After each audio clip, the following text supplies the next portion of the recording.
বন্ধুরা সবাই কেমন আছো? আশা করি সবাই ভালো আছো। Good evening. তো আজকে হচ্ছে সানডে, রোববার, আর আজকে হচ্ছে বাংলার হচ্ছে আষাঢ় মাসের 7 তারিখ, আর ইংরাজির হচ্ছে 22 তারিখ, জুন মাসের 22 তারিখ। তো আজকে হচ্ছে আমার মার হচ্ছে বার্থডে। তো তোমরা আগের ভিডিওতে দেখেইছো আমার মামাতো ভাইয়ের বার্থডে এনজয় যেটা করেছি সেটা দিয়েছি। আজকে যাচ্ছি, এখন হচ্ছে রেডি হয়ে গেছি সন্ধ্যাবেলা, এখন 6:30টার উপরে বাজে। এখন যাচ্ছি হচ্ছে মার ওখানে, মার বার্থডে। তো একটু কোনো রকম নিজেরা বার্থডে সেলিব্রেশন হবে, তো সেটাই তোমাদের সাথে শেয়ার করব যতটা যা পারবো আর কি। আর এত গরম, আকাশ তো ঘুম ঘুম করছে, বৃষ্টি হবে হয়তো। তো এখনই আমি আবার স্নান করে নিলাম, স্নান করে রেডি হয়েছি। তার মাঝখানে তোমাদের দাদা ভাইয়ের শরীর ভালো না, জ্বর এসছে, বাড়িতেই আছে। তো যাই হোক, এখন আমি বেরোবো, এখন মেয়েকে নিয়ে যাবো, পরের রাতে চলে আসবো যদিও। তো যতটা যা পারবো তোমাদের সাথে শেয়ার করব। সঙ্গে থাকো, দেখতে থাকো আমার ভিডিওটা। তোমাদের কাছে কেমন লাগছে অবশ্যই কমেন্টে জানাবে। আর বার্থডে কিছু করার নেই এখন, মানে পরপর অনুষ্ঠান হতেই থাকে, কি আর করা যাবে। যেটা যেভাবে সেলিব্রেশন হচ্ছে বা যেটা যেভাবে মানে উইশ আনন্দ ফুর্তি করছি সেটাই তোমাদের সাথে শেয়ার করার চেষ্টা করছি। তো তোমরা সঙ্গে থাকো, দেখতে থাকো, আর কেউ ভিডিওটা স্কিপ করো না। চলো এখন আগে যাই, পরে কথা হবে আবার তোমাদের সঙ্গে থেকো কিন্তু। তো বন্ধুরা দেখো, আমি চলে গেছি মার বাড়িতে। এই দেখো রান্নাবান্না হচ্ছে, গিয়ে এই রান্নাবান্নার তোড়জোড় দেখে তোমাদের সাথে একটু শেয়ার করে নিলাম। আর এখানে কাতলা মাছের কালিয়া হচ্ছিল, তো আর এখানে হচ্ছিল মাটন। দেখো আমার যে বৌদি, মানে আমি যাকে মনি বলি, সে মাটন রান্না করছিল। আর সে কিন্তু কোনো দিনই মাটন খায় না। তো এটাই ছিল স্পেশাল সারপ্রাইজ মানে বলতে পারো, কারণ এই বিয়ের প্রথম ও মটন রান্না করছে। ও কোনো দিন কিন্তু মটন খায় না দেখে রান্নাও করে না। এটাই আমাদের স্পেশাল ছিল যে জন্মদিনের মটন রান্না করে খাওয়াবে। যাই হোক, এদিকে দেখো মামাতো ভাই, মাসির মেয়ে, মাসির ছেলে সবাই চলে এসছে, সবাই বেলুন ফুলাচ্ছে।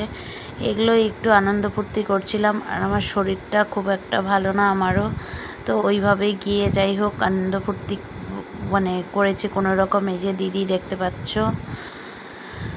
তো এখানে এই যে দাদার মেয়ে, আর নাচানাচিটা যেগুলো বেশি কিন্তু এবার হয়নি, আর তোলাও হয়নি, কারণ হচ্ছে গানগুলো তো শোনাতে পারি না। এটা দিদির ছেলে, তোমরা তো দেখেইছো, গানগুলো শোনাতে পারি না। আন্তাবড়ি নাচটা ভালো লাগে না বারবার। তো যাই হোক, যেইটুকু পেরেছি সেইটুকু শেয়ার করেছি তোমাদের সাথে। আর এই ভিডিওটা না বন্ধুরা একটু ছোটই হয়েছে, তো তোমরা একটু কষ্ট করে দেখো। আর এই দেখো বেলুন দিয়ে ওরা সাজাচ্ছিল বাচ্চা কাচ্চা। তারপরে যাই হোক কেক কাটাকাটির পর্ব চলে আসবে। তার আগে একটু আবার এরা নাচানাচিও করে নিয়েছে।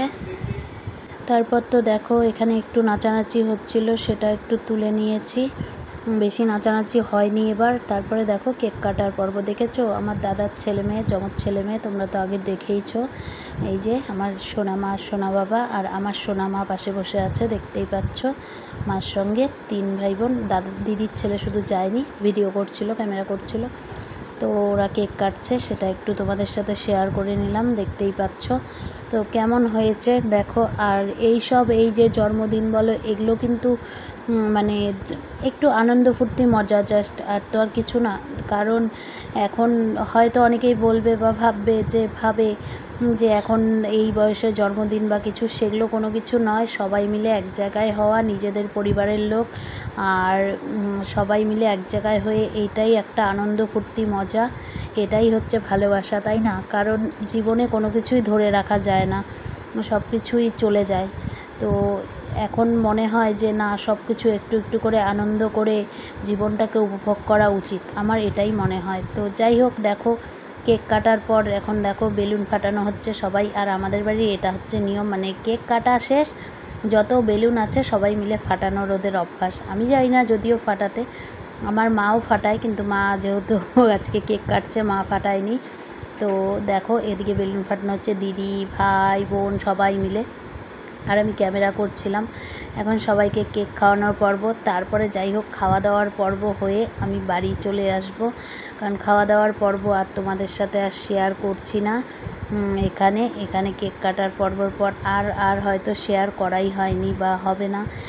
মানে একটুখানি এগুলো তুলতে তুলতে আর ভিডিও করতেও পারিনি। তোমাদের দাদাভাইয়ের শরীরটাও খারাপ ছিল, জ্বর, বাড়ি থেকে সেই ফোন করতে করতে তারপরে গেছে, আমাদেরকে দিয়ে এসে তারপরে গেছে, সেই জন্য আর কিছু হয় না। আর দেখো সবাই গিফট, আর আমার দাদার মেয়ে ও গিফট দেবে, তাই ও দেখো ঠোঙ্গা ধরে এনে গিফট দিয়েছে।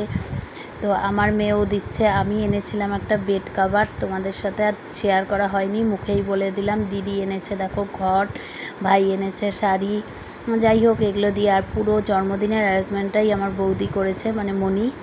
তো এবারের জন্মদিনের অ্যারেঞ্জমেন্টটা মনিই করেছে, অন্য কেউ করেনি, আমরা কেউ করিনি।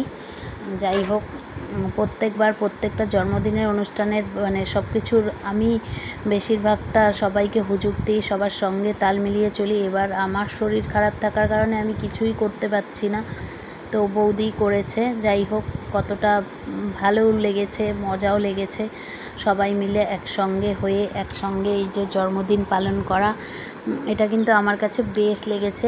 এই যে মানে সুস্থ অসুস্থ সব কিছু নিয়েই এই যে আনন্দ ফুর্তি, এই যে ছবি তোলা, এক জায়গায় হওয়া, এটার মজাই আলাদা। তো যাই হোক এরপরে একবারে বাড়ি গিয়ে দেখা হবে। বন্ধুরা দেখো বাড়ি চলে এসেছি, আজকেও সেই 11:30 বাজে, আজকে তাড়াতাড়ি এসেছি। তো যেটুকু যা পেরেছি শেয়ার করেছি, আজকে আর বেশি নাচানাচি টাচিও হয়ও নি, আর বেশি তুলিও নি, ভালো লাগে না রোজ রোজ একই। যাই হোক বাড়ি চলে এসেছি, তোমাদের দাদাভাইয়ের শরীর ভালো না, চলে এসেছি খেয়ে দিয়ে, দেখতেই পেলে মার বার্থডে, যতটা যা পেরেছি। এখনও ড্রেস চেঞ্জ করিনি আমি, মেয়েকে যে বিছানাটা করে দিলাম, মেয়ে ওই যে বেসিংয়ে দাঁত ব্রাশ করছে, করে এসে শুয়ে পড়বে, আর আমি ড্রেস চেঞ্জ করিনি। চলো আজকের ভিডিওটা তোমাদের কাছে কেমন লাগলো অবশ্যই কমেন্টে জানিও। ভীষণ গরম। যাই হোক সবাই ভালো থেকো, সুস্থ থেকো, অল টাইম হাসি খুশি থেকো। সবাইকে টাটা, গুড নাইট সবাইকে।